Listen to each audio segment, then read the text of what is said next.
Ao mesmo tempo, ele nos diz que a arquitetura não tem importância. Entre o que ele faz e diz, eu confio na sua franqueza e na sua integridade. Aqui, nessa aparente incongruência, eu encontro a sua lição mais valiosa, que já não sei dizer se é uma lição para ser aplicada à arquitetura ou à vida. Oscar Niemeyer trabalha como se a arquitetura fosse a única coisa que lhe importasse. E, ao mesmo tempo, não se dá importância individualmente, porque sabe que a vida, assim como a arquitetura, não tem sentido nem futuro possível se tratada isoladamente. A contradição, não sei se é clara, mas, assim, se a arquitetura não tem importância, o que importa é a vida, por que trabalhar com essa intensidade durante tanto tempo e tal? Então, claro, creio que todos os arquitetos atuantes no mundo de hoje, sem sombra de dúvida, sabem que Oscar Niemeyer tem razão. Então, isso. Obrigado.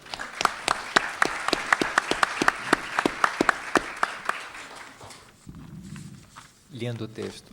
Passar para o Álvaro Antônio.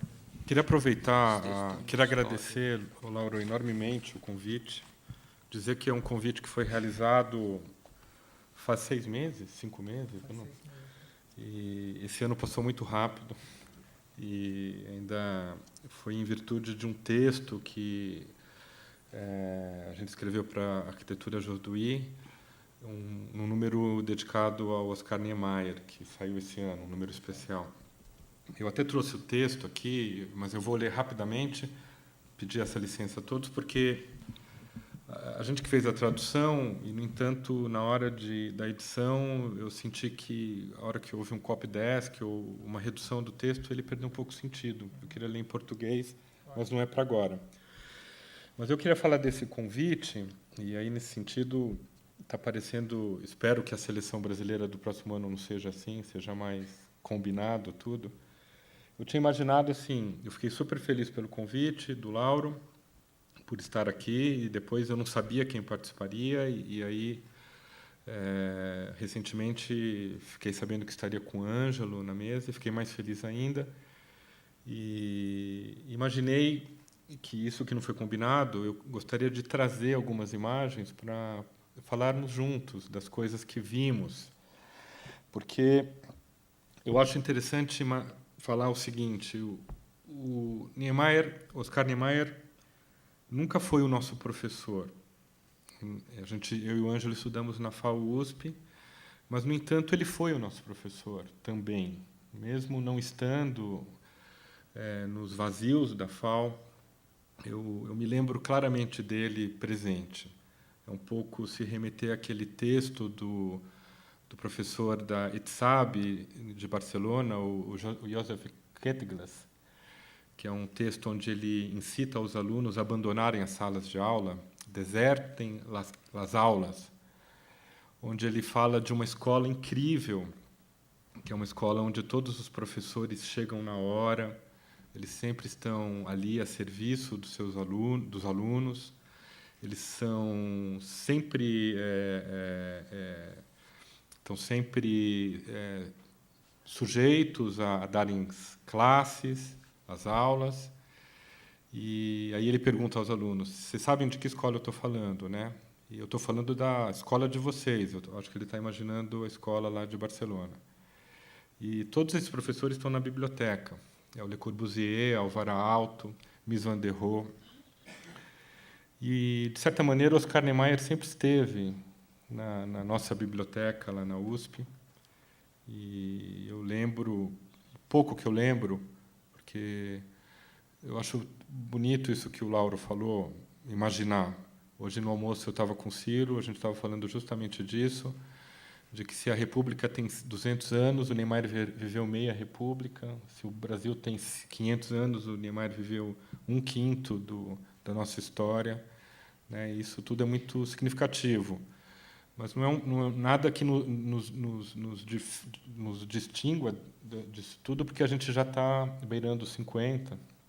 E tudo. Então, lembrar de um momento que ocorreu há 30 anos atrás, parece um tanto quanto submergir um pouco nesse vazio. Mas eu gostaria de ler o texto e depois mostrar algumas imagens, compartilhar com o Ângelo antes que ele tenha que pegar o táxi para o aeroporto. Então, pedir licença aqui. O texto que a gente escreveu, a Arquitetura de Roduí nos procurou no início do ano, e pedindo esse texto, a gente escreveu em fevereiro, e mandamos, e esquecemos. E depois acabamos, uns 6 meses depois, recebemos a revista. Acho que foi a revista que motivou o Lauro a nos convidar aqui. O texto falava mais ou menos isso que eu estou dizendo. Como moradores de São Paulo, antes mesmo de sermos ou pensarmos em ser arquitetos, sempre convivemos com as obras marcantes de Oscar Niemeyer, como o Parque do Ibirapuera e o Edifício Copan, que, criança em nossa cidade, não se deixou impressionar pela laje sinuosa da marquise que liga os pavilhões no parque, ou com as curvas inusitadas do Copan no meio dos edifícios no centro da nossa cidade. Somos formados na FAUSP, em São Paulo. Aí vem uma provocação para os nossos colegas cariocas. Uma escola 2 vezes. Escola como espaço, escola como ideia. Os arquitetos de São Paulo, diferentemente dos arquitetos do Rio de Janeiro, construíram fundamentalmente escolas, ambientes de discussão da arquitetura. O espaço, projetado por Vila Nova Artigas para a FAUSP, as janelas que se abrem para o céu e para as estrelas, era também iluminada, por que não, pela obra de Oscar Niemeyer. A possibilidade de navegar silenciosamente na biblioteca da escola, ávido, em busca de livros de Papadakis ou das revistas Módulo e La Architecture Aujourd'hui, que continham obras e projetos magníficos de Oscar Niemeyer, eram momentos importantes em nosso processo de formação.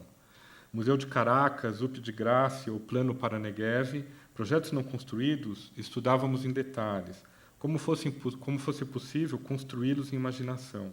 A Catedral de Grácia talvez seja a igreja mais linda não construída da história da arquitetura. De outro lado, se a nossa escola foi marcada pela ausência temporária dos mestres caçados pela ditadura militar e pela perda precoce de Artigas em 1985, apenas 5 anos após ser readmitido pela universidade, nos parecia marcante e tranquilizante a sempre presença, entre aspas, de Oscar Niemeyer, trabalhando continuamente em seu escritório no Rio de Janeiro.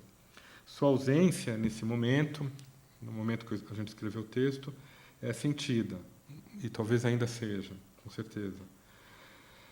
Mas a sua ausência também é a certeza de que mas a sua ausência também é a certeza de sua presença na história, e na construção de uma arquitetura brasileira que possa concorrer com a ideia de um mundo mais fraterno e justo que ele defendia. Então, era esse o texto. E aí, Ângelo, se você... Eu até tomei a liberdade de colocar você. Então, a gente, falando um pouco, essas imagens ilustram um pouco isso que eu coloquei no texto, a forma pela qual esses edifícios, essas estruturas que o Oscar Niemeyer projetou nos anos 50, 60 e, mais recentemente, no final dos anos 80, que é o Memorial da América Latina, que infelizmente sofreu um acidente há 15 dias atrás, são estruturas, o edifício Eiffel, que é esse edifício que está à direita, ao fundo da Praça da República, o Parque do Ibirapuera, construído para o 4º centenário da cidade, são estruturas das quais é impossível escapar da arquitetura. Seja um cidadão, um transeunte mais incauto, seja um arquiteto, um estudante, esse estudante ao qual o Ângelo se referiu, estudante de uma escola pública do interior da cidade. Esse é um edifício que o Ângelo depois teve a oportunidade de, juntamente com o Paulo Mendes da Rocha e a equipe dele, do escritório MBB, restaurar e recuperá-lo para que ele voltasse a ter a sua atividade precípua de um espaço de exposições digno e amparado por uma técnica que suportasse exposições contemporâneas. De repente, o Ângelo pode falar um pouco dessa experiência. Essas fotos são fotos do Nelson Con, inclusive essa também, muito bonita, do edifício Copan, que é um edifício que ocupa uma antiga vila aqui no centro da nossa cidade, a Vila Normanda, um terreno irregular, um polígono irregular, e a genialidade do arquiteto, a forma pela qual ele consegue estender o perímetro de edificação, possibilitando dessa forma, em 32 pavimentos, instalar mais de 1.000 unidades, mais de 5.000 pessoas.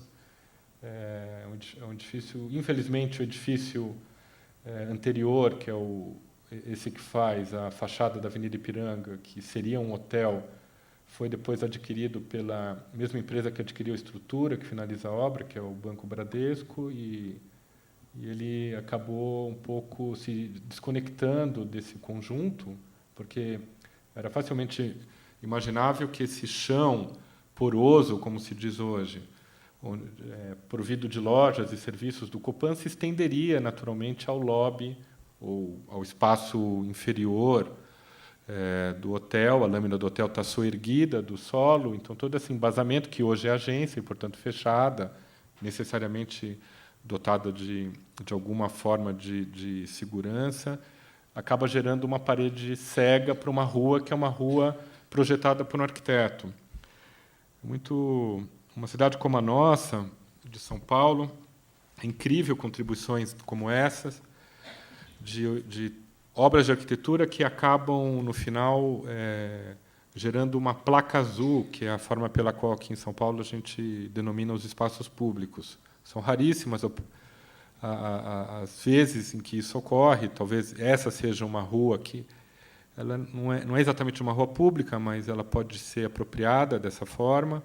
Uma rua efetivamente pública, a rua entre o edifício Ster, o espaldar do Ster, que é o edifício que o Álvaro Vital Brasil projeta no início dos anos, final dos anos 40, final dos anos 30, início dos anos 40, ali entre a Basílio da Gama e 7 de Abril. E, finalmente, uma rua muito recente, ainda não construída, espero que um dia ela seja concluída, que é uma rua que está entre a São João e o Beco do Piolim, que chega ali no conjunto do Correios, que é um projeto do escritório Una Arquitetos, um concurso do final dos anos 90, que sugeria ampliação desse beco. Portanto, mais uma placa azul, quem sabe, tão rara. A gente acho que vive em cidades, as nossas urbes estão mais para placas pretas do que placas azuis. Mas é desse espaço, nesse vazio, que também é um espaço onde é impossível escapar da arquitetura.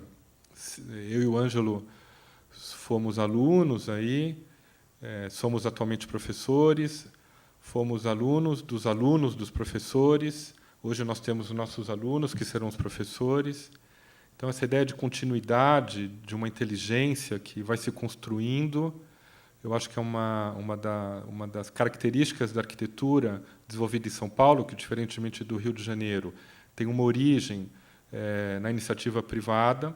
São Paulo era uma província, um estado rico, é verdade. No entanto, o Rio de Janeiro sempre foi a capital.